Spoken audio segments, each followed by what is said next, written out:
لا حول ولا قوة إلا بالله العلي العظيم. أعوذ بالله من الشيطان الرجيم. بسم الله الرحمن الرحيم. الحمد لله الذي هدانا لهذا وما كنا لنهتدي لولا أن هدانا الله. لقد جاءت رسل ربنا بالحق ثم الصلاة والسلام على سيد الأنبياء والمرسلين خاتم النبيين حبيب إله العالمين سيدنا ومولانا بالقاسم محمد وعلى أهل بيته الطيبين الطاهرين المظلومين المعصومين الميامين ولعنة الله على أعدائهم أجمعين من يومنا هذا إلى قيام يوم الدين. أما بعد، فقد قال الحكيم في كتابه الكريم وقوله الحق. بسم الله الرحمن الرحيم. يا أيتها النفس المطمئنة ارجعي إلى ربك راضية مرضية فادخلی فی عبادی وادخلی جنتی. صدق اللہ العلی العظیم. عزاداران امام مظلوم سید الشہداء علیہ السلام، جس موضوع کے تحت ہماری ان مجالس عزا کا سفر جاری و ساری ہے، وہ موضوع ہے عرفان کربلا. اس موضوع کے ذیل میں ہم نے گزشتہ مجالس عزا میں کربلا کی بقا اور کربلا کے دوام کے پیچھے چھپے ہوئے اسرار اور اسباب کی طرف اشارہ کیا کہ کربلا در حقیقت اللہ تبارک و تعالیٰ کا ایک الہی اور دینی پلان تھا، اور اس کے ذریعے سے دین کا تحفظ اور مکتب کا تحفظ ہوا ہے. اور اسی انقلاب کربلا میں کچھ حسن ہے، کچھ خوبصورتی ہے، کچھ بیوٹی ہے، جس حسن اور خوبصورتی نے اس انقلاب کو باقی رکھا ہے. چاہے وہ مقصد کا حسن ہو، چاہے وہ شعار کا حسن ہو، چاہے وہ کربلا میں موجود صفات کا حسن ہو، چاہے وہ کربلا کے پیغامات کا حسن ہو. آہستہ آہستہ ہم انقلاب کربلا میں انٹر ہو رہے ہیں، داخل ہو رہے ہیں، تاکہ اس انقلاب میں موجود پیغامات اور میسیج کو حاصل کر سکے. اس انقلاب میں انٹر ہونے سے پہلے میں اس نقطے کی طرف اشارہ کرنا ضروری سمجھتا ہوں کہ انقلاب کربلا میں ہمیں جو عظیم رخ نظر آتا ہے وہ انتخاب کا رخ ہے. انتخاب مقصد، انتخاب راہ، انتخاب رہبر اور انتخاب اصحاب و انصار. یہ خوبصورت موضوع ہوگا اگر ہم اس موضوع پر چند منٹ گفتگو کریں کہ انسان کی زندگی میں کئی ایسے موقع آتے ہیں کہ انسان کو کوئی نہ کوئی راستہ انتخاب کرنا ہے، اسے سلیکٹ کرنا پڑتا ہے. انسان کے اور حیوان کے درمیان جو امتیاز ہے، جو انسان کی حیوانوں پر برتری ہے اور برتری بیان کی گئی ہے، وہ عقلی اعتبار سے ہے، وہ انٹلیکٹ کے اعتبار سے ہے. اور انسان سوچ سکتا ہے، انسان پلان بنا سکتا ہے، انسان اسی عقل کے نتیجے میں انسان انتخاب کر سکتا ہے. انسان مجبور نہیں ہے کہ وہ کسی ایک ڈائریکشن میں کائنات کی دوسری چیزوں کی طرح چلتا رہے یا جاتا رہے، بلکہ اس کو یہ اختیار ہے اور وہ اپنے اختیار کا استعمال کر کے اپنی زندگی کے راستوں کو، اپنی زندگی کے مقاصد کو، اپنے زندگی کے میں رہبر کو اور اپنی زندگی میں دین کا انتخاب کر سکتا ہے. یہ انتخاب انسان کی ایبیلٹی اور انسان کی برتری کی نشاندہی کرتی ہے. اس موضوع کے تحت انشاءاللہ ہم 5 پوائنٹس پر گفتگو کرنے کی کوشش کریں گے۔ پہلا پوائنٹ یہ ہے کہ یہ انتخاب، یہ سلیکشن انسان کی زندگی کا تقاضا ہے کہ انسان زندگی کے ہر موڑ پر اس انتخاب سے روبرو ہوتا ہے کہ کون سی جاب انتخاب کرے، کون سا کام سلیکٹ کرے، کس ڈائریکشن میں جائے، کون سا شہر رہنے کے لیے انتخاب کرے، کون سا ملک رہنے کے لیے انتخاب کرے۔ اور اسی انتخاب کے سائے میں انسان کی ایک سوشل لائف گزرتی ہے، اسی انتخاب کے سائے میں انسان کی ایک فیملی لائف گزرتی ہے کہ لائف پارٹنر کون ہو، اس کا اپنا اسپاؤس کون ہو، شریک حیات کیسی ہونی چاہیے، کیسا ہونا چاہیے۔ یہ سارے انتخابات ہی میں انسان کی زندگی گزرتی ہے، اور وہ انسان اس زندگی میں کامیاب نظر آتا ہے جو انسان اس انتخاب میں کامیاب ہو جاتا ہے، اور اس انتخاب میں سکسیسفل وہی انسان ہوتا ہے جو انسان اپنی عقل کا بھرپور استعمال کرتا ہے۔ تو کئی مرتبہ یہ انسان کی زندگی میں وہ راستے نظر آتے ہیں، 2 راستے نظر آتے ہیں کہ ایک حق کا راستہ ہے، مثلا میں دینی اعتبار سے گفتگو کروں تو ایک باطل کا راستہ ہے، ایک نور کا راستہ ہے، ایک تاریکی کا راستہ ہے، ایک انبیاء کا راستہ ہے، اور ایک انبیاء کے خلاف طاغوت کا راستہ ہے، ایک حق کا راستہ ہے، ایک باطل کا راستہ ہے۔ انسان ان 2 راستوں پر کھڑا ہوتا ہے کہ اسے انتخاب کرنا پڑتا ہے، وہ حق کے راستے کو انتخاب کرے یا باطل کے راستے کو انتخاب کرے۔ کبھی کبھار راستے کلیئر ہوتے ہیں، کبھی کبھار راستے واضح ہوتے ہیں، تو انسان کے سلیکشن میں، انسان کے انتخاب کرنے میں آسانی ہوتی ہے، لیکن کبھی کبھار اس پر پردے پڑے ہوتے ہیں، کبھی کبھار اس پر فتنوں کے پردے پڑے ہوتے ہیں۔ انسان کے لیے انتخاب کرنا تھوڑا دشوار ہوتا ہے۔ یہیں پر اہل بیت علیہ السلام نے مومن کے لیے جس صفت کا ذکر کیا ہے کہ اسے بصیر ہونا چاہیے، بصیرت کے ساتھ وہ راستوں کا انتخاب کرے کہ کہیں ایسا نہ ہو کہ وہ اپنے راستے کے انتخاب میں غلطی کر جائے تو اس کا دین اور اس کا مکتب جو ہے وہ اس کا عقیدہ اور اس کا ایمان خطرے میں پڑ سکتا ہے۔ تو یہ زندگی کا تقاضا ہے، اور اسی تقاضے کے تحت زندگی کا حسن بھی موجود ہے۔ اگر میں بھی چاند کی طرح، میں بھی سورج کی طرح، میں بھی اس کائنات کی گردش کی طرح میں بھی گھومتا رہتا، میں بھی چلتا رہتا، تو پھر اس میں حسن نہیں پایا جاتا، اس میں خوبصورتی نہیں پائی جاتی، اور اس میں دلچسپی نہیں پائی جاتی۔ زندگی میں زندہ رہنے کا شوق جو ہے وہ اسی انتخاب کے سائے میں، اور ایک انسان کی عقل کی نشانی بھی ہے۔ عاقل وہ جو چیزوں کو پر غور و فکر کرے اور چیزوں کو سلیکٹ کرے، اسے کس راستے پر جانا ہے، کس رہبر کے پیچھے جانا ہے، اور اسے کس طرح اپنے دین کو اور اپنے مکتب کو بچانا ہے۔ یہ انسان کی عقل کی نشانی بھی۔ حضرت آدم علیہ السلام کی خدمت میں جبرائیل امین 3 چیزوں کو لے کر آئے، ایک دین تھا، دوسری حیا اور تیسری عقل۔ تو تینوں چیزوں کو جبرائیل امین حضرت آدم کو عطا کر سکتے تھے کہ یہ تینوں چیزیں بطور نعمت پروردگار عالم تمہیں عطا کر رہا ہے، اور حضرت آدم تینوں چیزوں کو لے لیتے تو ان میں سے کوئی بھی چیز بری نہیں تھی۔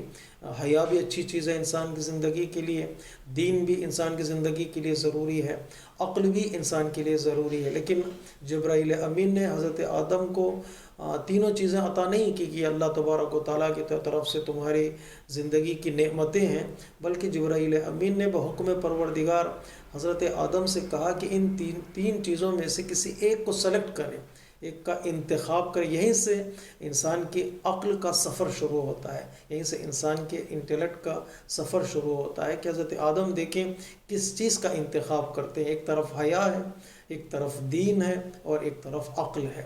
تو کہا جبرائیل امین نے کہ تم ایک چیز کا انتخاب کرو۔ روایت یہ کہتی ہے اصول کافی میں کہ حضرت آدم نے عقل کا انتخاب کیا، اس عقل کو سلیکٹ کیا کہ مجھے عقل چاہیے۔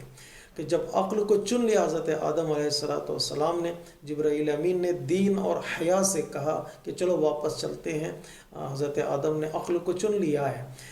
روایت یہ کہتی ہے دین اور حیا نے جبرائیل امین سے کہا کہ جہاں عقل رہتی ہے ہم بھی وہیں رہیں گے، یعنی جہاں عقل ہوتی ہے وہاں دین ہوتا ہے، جہاں عقل ہوتی ہے وہاں حیا ہوتی ہے. یعنی میں اگر اس کو نگیٹو فارم میں اس حدیث کا ترجمہ کروں کہ جہاں عقل نہیں ہوتی وہاں دین بھی نہیں ہوتا، وہاں حیا بھی نہیں ہوتی. یا نتیجے کے طور پر میں یوں ترجمہ کروں اس کا، جن کے پاس دین نہیں ہے، جن کے پاس حیا نہیں ہے، ان کے پاس عقل نہیں ہے. تو یہ انتخاب حضرت آدم علیہ السلام بتا رہا ہے کہ عقل کا مقام کیا ہے اور عقل کا مرتبہ دین مبین اسلام میں کیا ہے اور انسانی زندگی میں کیا ہے. تو یہاں پر بھی سلیکشن کی بات ہے کہ آپ کس چیز کو چنتے ہیں، کس چیز کا انتخاب کرتے ہیں. اسی لیے اللہ تبارک و تعالیٰ نے ہمیں حکم دیا کہ نمازوں میں ایک دعا ہے جو واجب ہے. عام طور پہ دعا کرنا مستحب ہے، ریکمینڈڈ ہے کہ انسان اپنی زندگی میں اپنے چیزوں کو حاصل کرنے کے لیے، تمناؤں کو حاصل کرنے کے لیے دعا کرتا ہے. یہ حکم پروردگار عالم ہے، ادعونی استجب لکم، تم دعا کرو میں تمہاری دعاؤں کو قبول کرتا ہوں. دعا ریکمینڈڈ ہے، لیکن ایک دعا ہے جو نمازوں میں واجب ہے، بلکہ دو دعائیں ہیں. ایک دعا پر زیادہ میں انسسٹ کر رہا ہوں آج تک کہ میرے موضوع کے دائرے میں یہ دعا آتی ہے، وہ سورہ حمد کا یہ جملہ ہے کہ اہدنا الصراط المستقیم، پروردگار ہمیں سیدھا راستہ دکھا یا سیدھے راستے پر قائم رکھ. اس لیے کہ جب ہم نے ایک راستہ جن کو نہیں ملا ہے، جو ڈھونڈ رہے ہیں، ہم اللہ کی بارگاہ میں مدد مانگ رہے ہیں اللہ کی بارگاہ سے کہ پروردگار تو میری مدد کر کہ میں صحیح راستہ چن سکوں، صحیح راستہ سلیکٹ کر سکوں. صحیح راستے کا انتخاب انسان کو کہ نجات کا ضامن ہے، انسان کے سکسس کا ضامن ہے کہ انسان اس راستے کو چنے. اور جو لوگ چن لیتے ہیں، راستہ سلیکٹ کر لیتے ہیں، انسان یہ ترجمہ کرے گا اس آیت کریمہ کا کہ پروردگار مجھے صحیح راستے پر ثابت قدم رکھ. اس لیے کہ ٹھہرنا بھی ایک بہت بڑی ذمہ داری اور رسپانسبلٹی ہے. کچھ لوگ کہتے ہیں چیزیں مل جانے کے بعد بے فکر ہو جاتے ہیں، اب ہمارے پاس صحیح راستہ ہے تو ہمارا کوئی نقصان نہیں ہوگا. نہیں میرے عزیزو، راستہ سلیکٹ کرنا، راستہ ڈھونڈنا ایک ذمہ داری ہے. تو راستہ ڈھونڈنے کے بعد اس راستے پر ٹکنا، اس راستے پر ٹھہرنا ایک اور بڑی ذمہ داری ہے. اس لیے کہ ہر انسان جو راستے پر پہنچ جاتا ہے وہ ٹکتا نہیں ہے، وہ ٹھہرتا نہیں ہے. جیسے کسی عارف نے بڑا خوبصورت جملہ کہا ہے کہ بلندی تک پہنچنا ایک مرحلہ ہے اور بلندی پر پہنچنے کے بعد بلندی پر ٹھہرنا ایک دوسرا مرحلہ ہے، وہاں رکنا ہے. ثبات قدم کی ہمارے پاس دعائیں ہیں، ثبت اقدامی ثبت قدمیہ علی الصراط، کہ ہمارے پاس دعائیں کہ پروردگار میرے پیروں کو مضبوط رکھ کہ میں اس راستے پر ٹھہر سکوں. جو اہل بیت علیہ السلام کی دعائیں ہیں، اہل بیت علیہ السلام کی مناجاتیں ہیں، دعائیں اور مناجاتیں یہ بلندی پر ٹھہرنے کے لیے ہیں، بلندی پر رکنے کے لیے ہیں. اس لیے کہ انسان جتنا بلند ہوگا اسی بلندی سے گرنے کے بھی امکانات رہتے ہیں، گرنے کے بھی پاسبلٹیز ہوتے ہیں. جتنی بلندی سے انسان گرے گا اتنا ہی انسان کو نقصان ہوگا. وہاں پر ٹھہرنے کے لیے دعائیں ہیں. تو دعا ہم کرتے ہیں بارگاہ پروردگار عالم راستہ دکھا یا راستے پر ثابت قدم رکھ. اس لیے کہ یہ انتخاب انسان کو کامیاب بناتا ہے کہ دو راستے یہاں پر بھی ہیں، دو راہی پر انسان کھڑا ہوتا ہے. کن لوگوں کا راستہ؟ صراط الذین انعمت علیہم، ان لوگوں کا راستہ جن پر تو نے اپنی نعمتیں نازل کی ہیں. ان لوگوں کا راستہ نہیں جن پر تیرا غضب نازل ہوا ہے، جن پر تیرا غضب ہوا ہے، جو گمراہ ہو چکے ہیں. یہاں بھی دو راستے ہیں، ایک راستہ نعمتوں والا راستہ، ان لوگوں کا راستہ جن پر نعمتیں ہیں، یا ان لوگوں کا راستہ جو ڈیویٹ ہو چکے ہیں. ہم دعا کرتے ہیں پروردگار ہمیں ان لوگوں کے راستے کی طرف لے جا جن پر تو نے نعمتیں نازل کی ہیں. تو یہ انتخاب انسان کی عقل کی نشانی. اگر انسان اس سلیکشن میں، اس مرحلے میں کامیاب ہو جائے تو انسان کی زندگی کامیاب ہو جاتی، پھر وہ چلتا چلا جاتا ہے. اس لیے پیغمبر اسلام نے صاف طور پر ارشاد فرمایا، اے عمار سے خطاب کر کے دیکھو کبھی انتخاب راہ میں غلطی نہ کرنا، انتخاب لیڈر میں غلطی نہ کرنا، انتخاب امام میں غلطی نہ کرنا. اس لیے کہ یہاں پر انسان کی سرنوشت لکھی جاتی ہے، یہاں پر انسان کا کامیابی لکھی جاتی ہے. دیکھو کہ پیغمبر اسلام فرماتا ہے عمار اگر ساری دنیا ایک طرف جائے، ایک ڈائریکشن میں جائے، اور تم دیکھنا کہ علی اگر ایک ڈائریکشن میں جا رہے ہیں، تم علی کی طرف چلے جانا، چاہے وہ اکیلے ہی کیوں نہ ہو. کیوں اس راستے کا انتخاب کریں کہ اس علی کے راستے میں جانے کا نتیجہ یہ کہ کامیابی یقینی ہے. دنیا میں کامیابی ہے، سعادت ہے، اور آخرت میں کامیابی اور سعادت ہے، اس میں کامیابی ہے تو اس راستے کے سلیکشن کرنے میں ذرہ برابر شک پیدا نہ کرنا اور کبھی بھی ڈاؤٹس کے دائرے میں نہ آنا، اس راستے کو چن لینا، چاہے لوگوں کی کثرت دیکھ کر، میجارٹی دیکھ کر، چونکہ میجارٹی لوگ ایک طرف جا رہے ہیں تم نہ جانا۔ اگر علی اکیلے بھی رہیں تو علی اکیلے نہیں رہیں گے، علی ایک صفات کے لشکر کا نام ہے، علی ایک امت کا نام ہے، اس کے ساتھ جانا تمہاری نجات ہوگی۔ تو یہاں پر بھی پیغمبر اسلام نے راستے کے انتخاب پر زور دیا ہے کہ ایک طرف میں اپنے خطابت کے لہجے میں کہوں، ایک طرف ثقیفہ ہو اور ایک طرف غدیر ہو، تو پیغمبر اسلام فرماتے ہیں اے عمار تم غدیر کی طرف جانا، غدیر تمہاری تقدیر کو بدل دیتی ہے، غدیر تمہارے زندگی کو بدل دیتی ہے، یہ غدیر کا عقیدہ تمہیں کامیابی عطا کرتا ہے۔ تو ایک طرف انسان سلیکشن میں تھوڑا بہت غور و فکر کرے تو اسے راستہ خود بخود دکھائی دیتا ہے۔ جس طرح مثال اگر پیغمبر اسلام کی حدیث ہے یا مولا کائنات کی حدیثیں ہیں ہمارے پاس کہ انتخاب میں کبھی غلطی نہ کرنا، سوچنا سمجھنا، تاکہ تمہاری کامیابی کی داستان وہیں پر لکھی جاتی ہے۔ وہیں پر دیکھیں حضرت ابوذر کی زندگی دیکھیے گا، جو صدیق ہیں ابوذر روئے زمین پر، پیغمبر اسلام کے معتبر ترین صحابی، مولا کائنات کے صحابی رہے ہیں، اور حضرت ابوذر نے جو راستے کا انتخاب کیا وہ راستہ واضح راستہ تھا، ایک کلیئر پاتھ تھا حضرت ابوذر کی زندگی میں کہ مجھے یہ راستے پہ چلنا ہے۔ آپ نے مرتے دم تک جب اس راستے کا انتخاب کیا پھر کسی چیز سے آپ نے کمپرومائز نہیں کیا۔ آپ کو شہر سے نکالا گیا، آپ کو مدینے سے شام بھیج دیا گیا، پھر شام سے مدینہ بھیجا گیا، پھر مدینے سے ربضہ بھیجا گیا، آپ نے کبھی بھی اس راستے کو بدلا نہیں جس راستے کو آپ نے چنا تھا۔ وہ راستہ تھا عشق اہل بیت علیہ الصلوۃ والسلام کا راستہ، وہ راستہ تھا محبت امام علی کا راستہ۔ ایک بار انہوں نے چن لیا، اس راستے پر آپ چلتے چلے گئے اور کامیاب ہو گئے۔ جب خلیفہ سوم کا ایک غلام کچھ پیسہ لے کر حضرت ابوذر کی خدمت میں آیا اور آنے کے بعد وہ پیسہ ابوذر کے حوالے کیا اور کہا کہ اے ابوذر یہ پیسہ خلیفہ نے تمہیں بھیجا ہے، پہلا سوال ابوذر کا ایک اسلامی نظام کی تفسیر وہ کرتا ہے۔ ابوذر پوچھتے ہیں بتاؤ کیا یہ پیسہ میرے لیے ہے یا سارے مسلمانوں کے لیے ہے؟ اگر سارے مسلمانوں کے لیے ہے تو ابوذر ایکسیپٹ کر لے گا، جیسے کہ شہر میں رہنے کا، ایک ملک میں رہنے کا ایک شہری کا ایک حق بنتا ہے کہ اسے حکومت سے کچھ سہولتیں فراہم ہوں۔ اگر سب کے لیے ہے تو ابوذر بھی لے گا، اگر سب کے لیے نہیں ہے تو مخصوص ابوذر کے لیے کیوں؟ ضرور اس کے پیچھے کوئی راز چھپا ہوا ہے، ضرور اس کے پیچھے کوئی پلاننگ ہے۔ ابوذر نے کہا مجھے نہیں چاہیے، تم لے جاؤ، اگر میرے لیے مخصوص ہے تو لے جاؤ۔ جب غلام نے یہ جملہ کہا کہ نہیں ابوذر تم اس کو ایکسیپٹ کر لو، اگر تم ایکسیپٹ کر لو گے تو میں آزاد ہو جاؤں گا۔ اس کے اوپر غلاموں کو آزاد کیا جاتا ہے کنڈیشنل کسی کام کے کرنے کے بعد، وہ کہتے تھے اگر یہ تم کام کرنے میں کامیاب ہو جاؤ تو ہم تمہیں آزاد کر دیں گے۔ ابوذر سے کہا اس غلام نے اگر تم یہ لے لو گے تو میں آزاد ہو جاؤں گا۔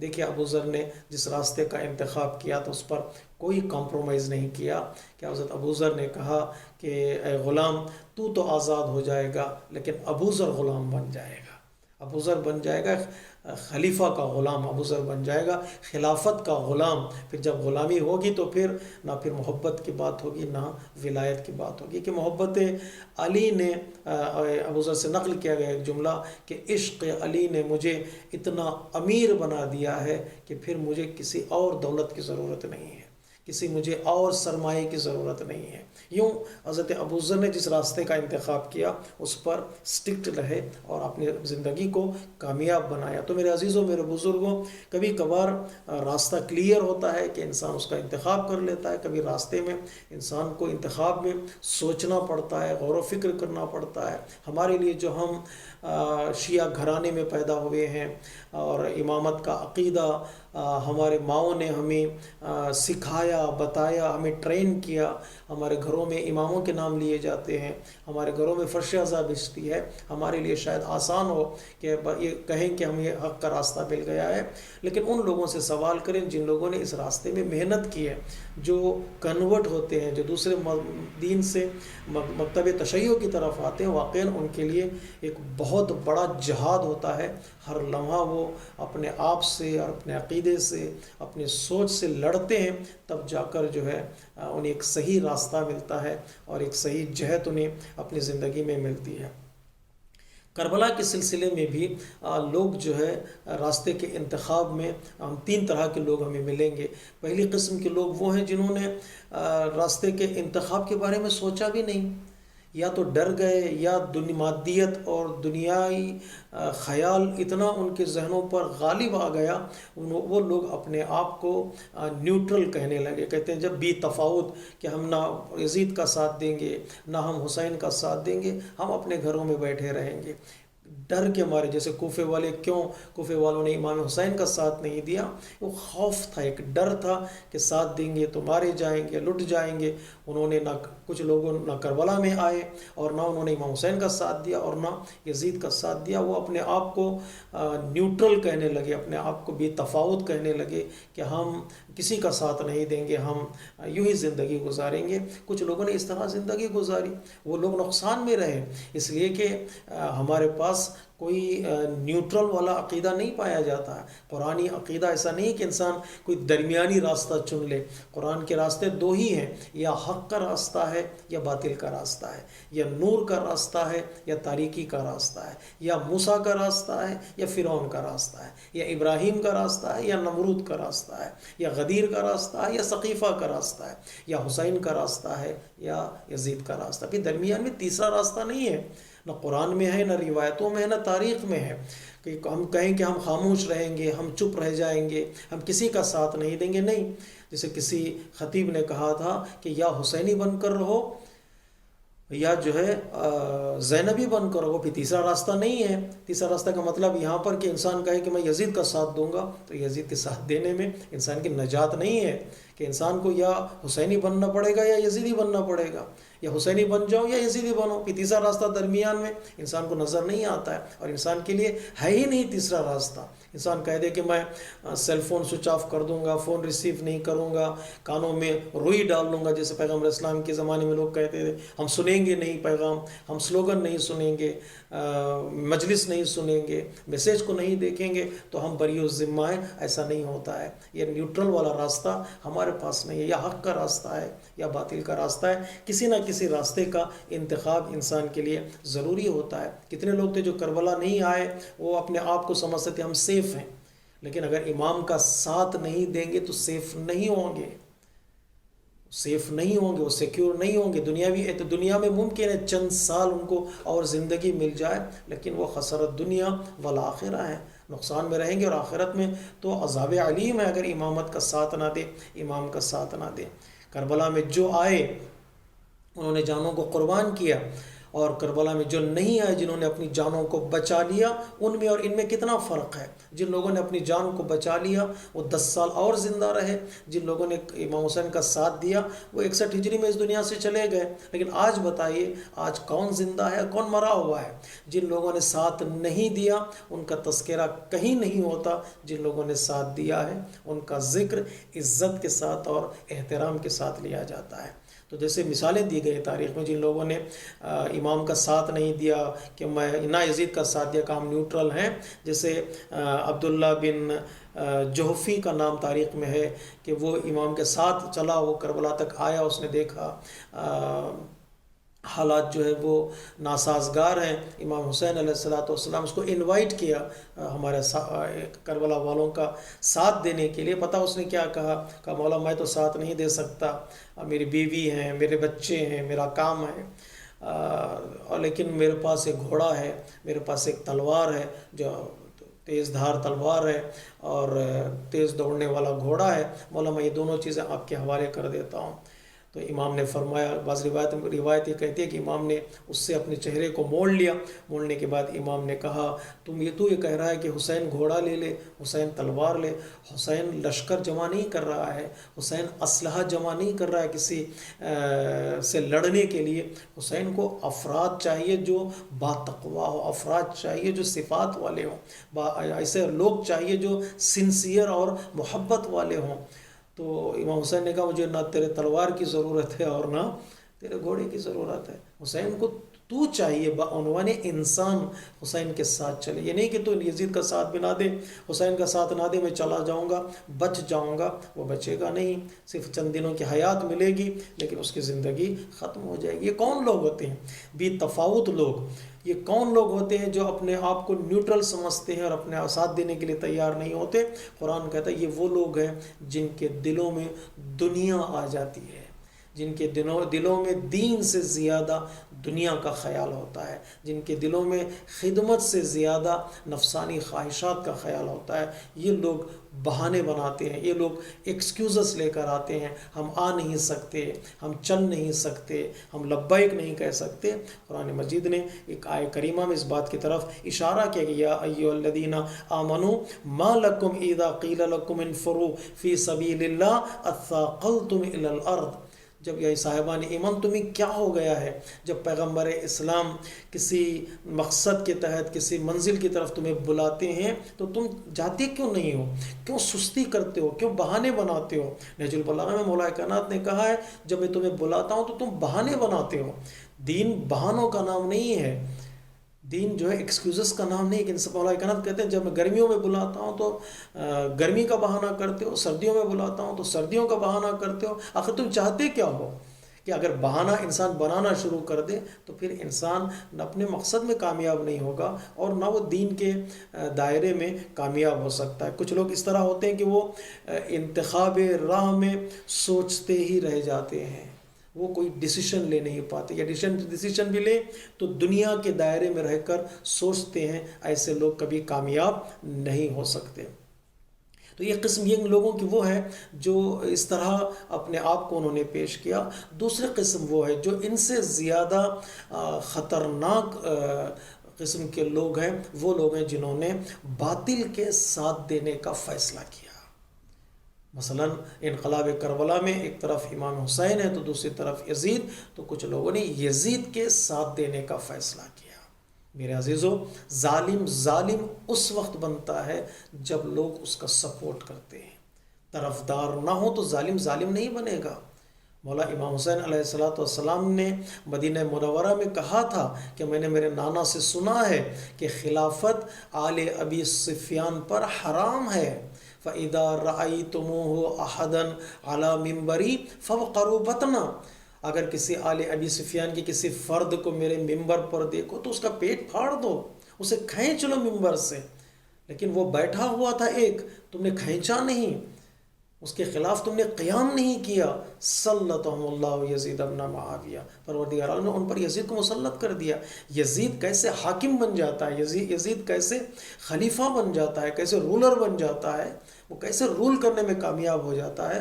وہ ایسے لوگ ہیں، کچھ لوگ نیوٹرل ہوتے ہیں، اگینسٹ میں کھڑے نہیں ہوتے، اور کچھ لوگ یزید کا ساتھ دیتے. خصوصی طور پر خواص لوگ، اہل علم لوگ، جن کے پاس پیسہ ہے وہ لوگ، جن کے پاس علم ہے وہ لوگ، جن کے پاس پاور اور اقتدار ہے وہ لوگ جب ساتھ دینے لگتے ہیں کسی ظالم نظام کا، ظالم حکومت کا، تو وہ ظالم پاورفل بن جاتا ہے، وہ ظالم طاقتور بن جاتا ہے. اور وہ اس کے بعد وہ جو کچھ کرتا ہے اپنے تاریخ میں دیکھا ہے، انہوں نے کتنا ظلم ڈھایا ہے. ان لوگوں کی مثالیں تاریخ میں مشہور ہیں، جیسے عمر بن سعد. یہ عمر سعد ایک پڑھا لکھا آدمی تھا، عمر سعد عبادت گزار تھا، پیشانی پر سجدے کا نشان تھا، اور لوگ اس کو ریسپیکٹ کی نگاہوں سے دیکھتے تھے، لوگ اس کو احترام کی نگاہوں سے دیکھتے تھے. لیکن جب اسے وقت ملا ایک ڈیسیشن لینے کا، وقت ملا فیصلہ کرنے کا، وہ فیصلہ کرنے میں کامیاب نہیں ہو پایا. شیطان نے اس کے نفس کو ورغلایا، دنیا کی طرف اس کو ڈھکیلا کہ وہ باطل کی گود میں جا کر گر پڑا. ایک رات کی مہلت حر کو بھی ملی تھی، ایک رات کی مہلت عمر بن سعد کو بھی ملی تھی. حر فیصلہ لینے میں کامیاب ہو گیا، عمر بن سعد فیصلہ لینے میں ناکام رہا. حر انتخاب میں کامیاب ہو گیا کہ کون سا راستہ چاہیے، کون سی جہت چاہیے. عمر بن سعد جو ہے راستہ سلیکٹ کرنے میں کامیاب نہیں ہوا. رائے کی حکومت اس کے دل و دماغ میں کا تصور بیٹھ چکا تھا، وہ نکل نہیں رہا تھا کہ مجھے رائے کی حکومت چاہیے، مجھے لوگوں پر رول کرنا ہے. ایسا انسان ظالم کا ساتھ دے بیٹھا. امام حسین علیہ السلام نے فرمایا تھا کہ رائے کہ گیہوں کا دانہ بھی تجھے نصیب نہیں ہوگا، اس لیے کہ جو لوگ اتنی دنیا کے پیچھے جاتے ہیں تو انہیں دنیا دھوکہ دے دیتی ہے. دنیا ان کو ڈبو دیتی ہے ان کے خواہشات میں اور ان کے نفسانی خواہشات میں. ایسے ہی ہوا. عمر بن سعد جو ہے وہ خسر الدنیا والآخرہ، دنیا بھی اس کے ہاتھوں سے گئی اور آخرت بھی قتل امام حسین علیہ السلام میں وہ شامل رہا، اپنے ہاتھوں کو اس نے رنگین کیا تو اس کی آخرت بھی چلی گئی. ایسے لوگ برباد ہو جاتے ہیں. لیکن انتخاب راہ چونکہ ہماری بحث ہے، یہ دیکھیں کتنا نقصان اٹھایا. ایک غلط فیصلے نے اس کی پوری زندگی کو برباد کر دیا، پوری زندگی کو تباہ کر دیا. عمر بن سعد جیسے لوگوں نے کہ زندگی برباد ہو گئی. ایک عمر بن سعد، ایسے کئی لوگ ہیں جو فیصلہ کرنے میں کامیاب نہیں ہوئے، مہلت بھی ملی، موقع بھی ملا، لیکن کامیاب نہیں ہو پائے. ایسے لوگ اللہ کی آواز پر لبیک کہنے والے نہیں بنے. لیکن تیسری قسم کے لوگ ہیں جو بہت ہی کامیاب رہے انتخاب راہ میں. وہ ہمارے لیے در حقیقت ایک عزاداری کا پیغام ہے، اس کربلا کا پیغام ہے.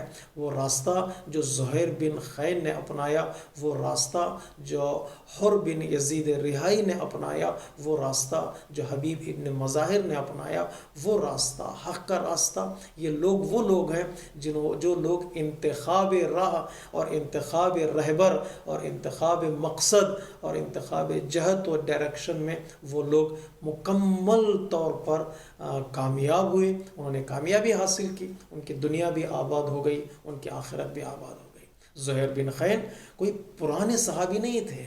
زہیر بن خین کوئی پرانے مولا امام حسین علیہ السلام کے چاہنے والے نہیں تھے، لیکن وہ عثمانی المذہب تھے. وہ شیعہ عقیدے کے قائل بھی نہیں تھے، لیکن ایک جھلک دیکھی امام کے چہرے پر ایک نگاہ پڑی زہیر بن خین کی. اس سورج نے اس قطرے کو، اس ذرے کو چمکدار بنا دیا. اس ایک نگاہ نے زہیر بن خین کی زندگی کو بدل دیا. ایسی زندگی بدلی کہ پھر وہ لوگوں کی زندگیوں کو بدلنے والے بن گئے. تبدیلی کیسے آئی؟ اس لیے ہمارے پاس ہے نا، کبھی کبھار ہم یہ دعا کریں پروردگار ہماری حالت بدلے، ہماری زندگی بدلے تو بہترین حالت میں بدلے. صرف بدل جانا بھی کمال نہیں ہے. کتنے لوگ جگہ بدلتے ہیں، کتنے لوگ گھر بدلتے ہیں. بدلنا کمال نہیں، بہترین حالت میں بدلنا ہے. کہ عید نوروز کی دعاؤں میں ہمیں پڑھتے ہیں پروردگار حول حالنا الی احسن الحال. پروردگار ہماری حالتوں کو بدل دے، ہمارے سچویشنز کو بدل دے، بہترین حالت میں بدل دے جو تو بہتر سمجھتا ہے. جیسے زہیر بن خین بدل گئے. ایک نگاہ زہیر بن خین کی وہ کام آ گئی، وہ کام کر گئی جو انسان زندگی بھر عبادتوں کے بعد بھی وہ مقام اور وہ مرتبہ حاصل نہیں کرتا. ایک حضرت حر کا فیصلہ ایک رات کا کہ کس طرف جائے، یزید کے لشکر میں رہے یا حسین کی طرف جائے، اس ایک فیصلے نے حر کو کامیاب بنا دیا. ایک رات میں حر نے ایک زندگی کا سفر کیا ہے.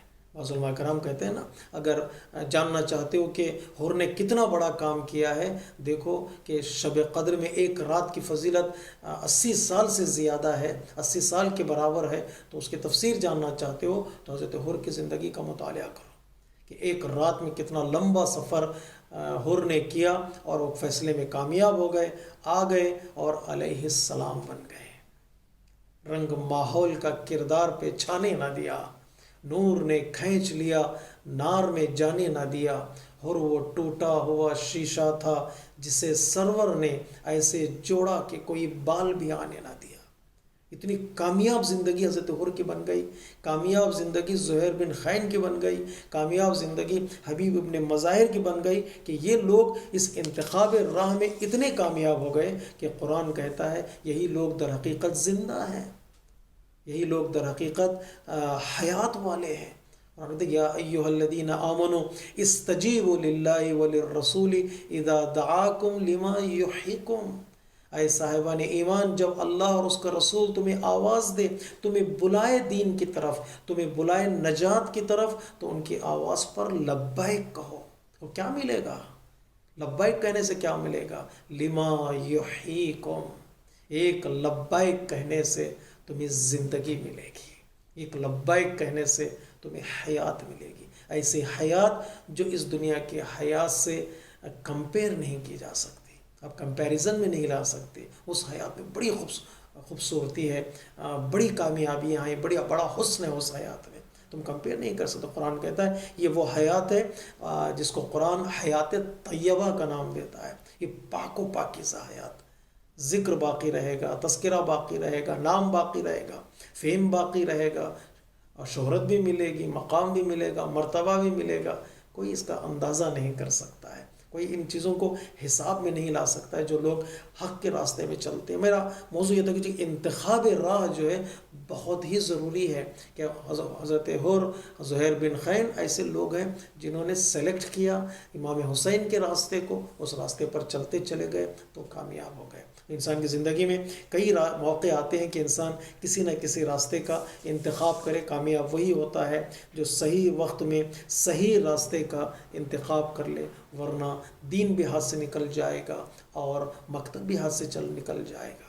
کتنے لوگوں کو موقع ملتا ہے کہ انتخاب کرنے کا، وہ انتخاب کرنے میں یا تو غلطی کر بیٹھتے ہیں، یا انتخاب کرنے میں سستی کر بیٹھتے ہیں، یا انتخاب کرنے میں بے تفاوت ہو جاتے ہیں کہ فیصلہ لے نہیں پاتے. غلطی کچھ لوگوں نے کی، یزید کا ساتھ دیا، وہ برباد ہو گئے. جو لوگ نیوٹرل رہے اور گھروں میں بیٹھے رہے، ڈر گئے اور اپنی دنیاوی خواہشات کے پیچھے بھاگتے رہے، دنیا نے انہوں ڈبو دیا.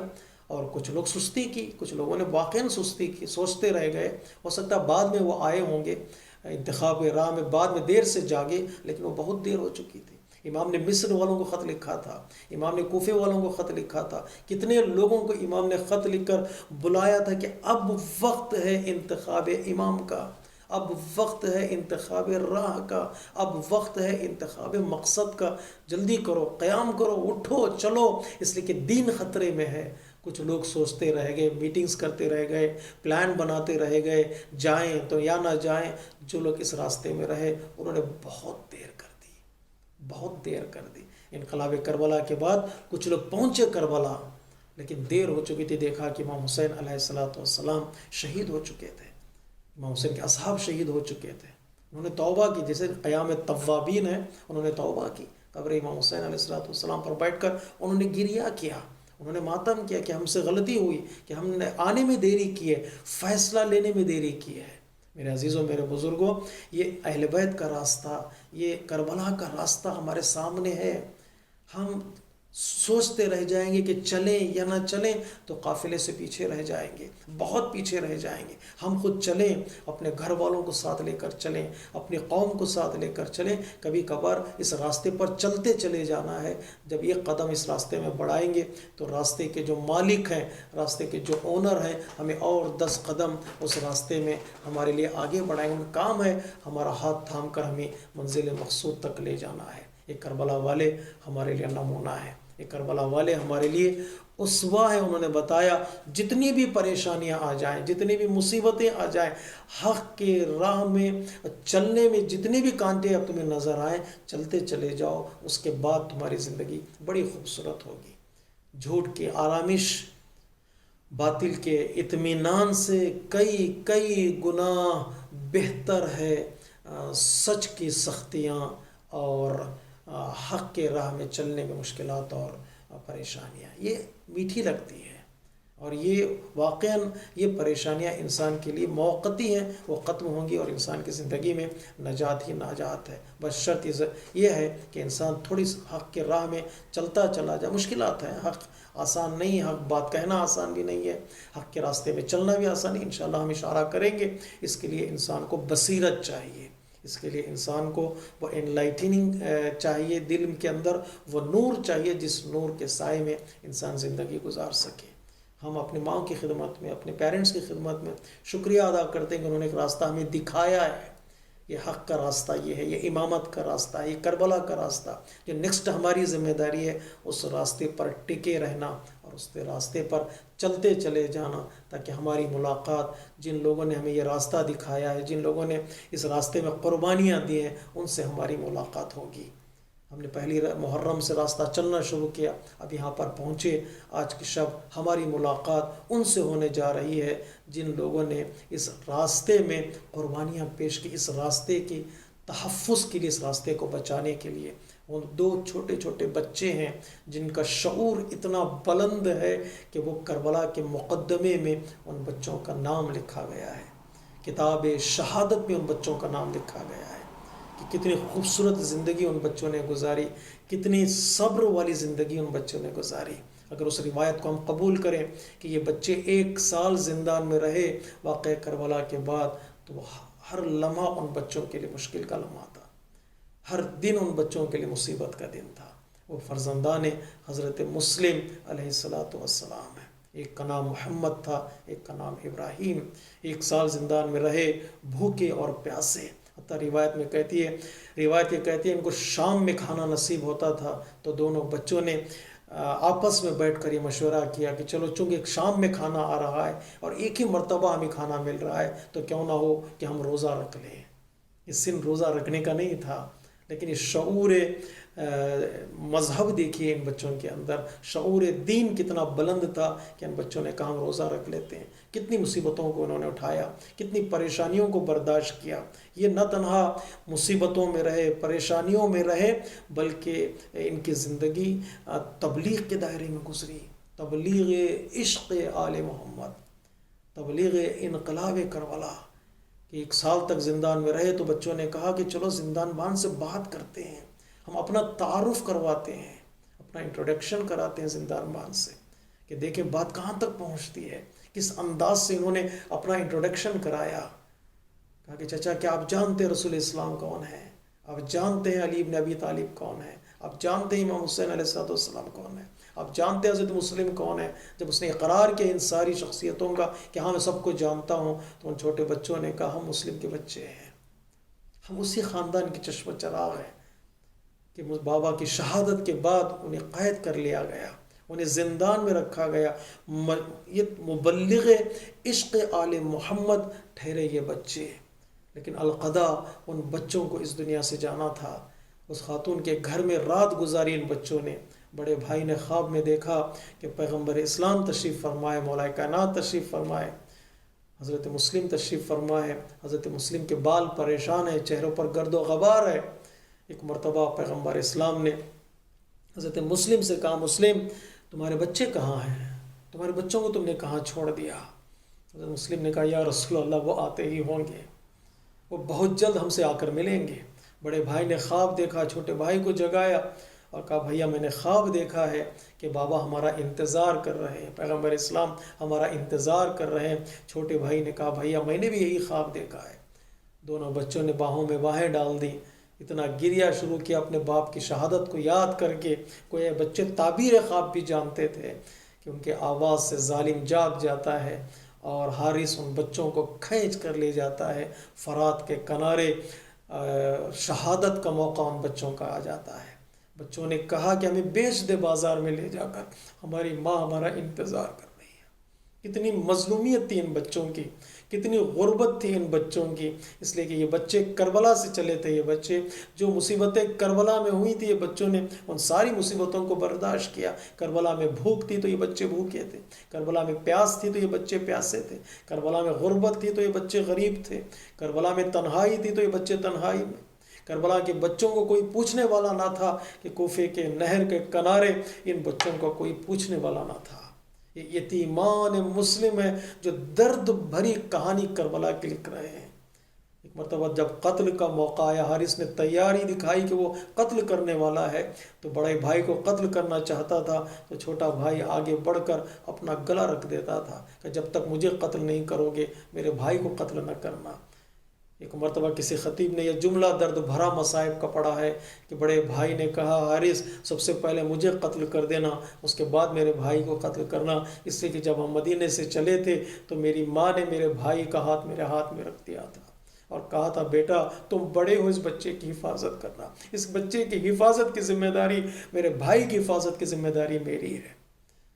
اور دونوں بچوں کی جب قتل کا موقع آیا تو کہا حارث رک جا، ہم 2 رکعت نماز پڑھ لیں۔ اللہ رے شعور عبادت، ایک تھا شعور تبلیغ زندان میں، یہ شعور عبادت ہے۔ بچوں نے 2 رکعت نماز فرات کے کنارے ادا کی اور ادا کر کے بتایا کہ شہادت کا راستہ عبادت سے ہو کے گزرتا ہے۔ جو شہید ہونا چاہتے ہیں، مرتبہ شہادت تک پہنچنا چاہتے ہیں، ان کا راستہ عبادت سے ہو کر گزرتا ہے۔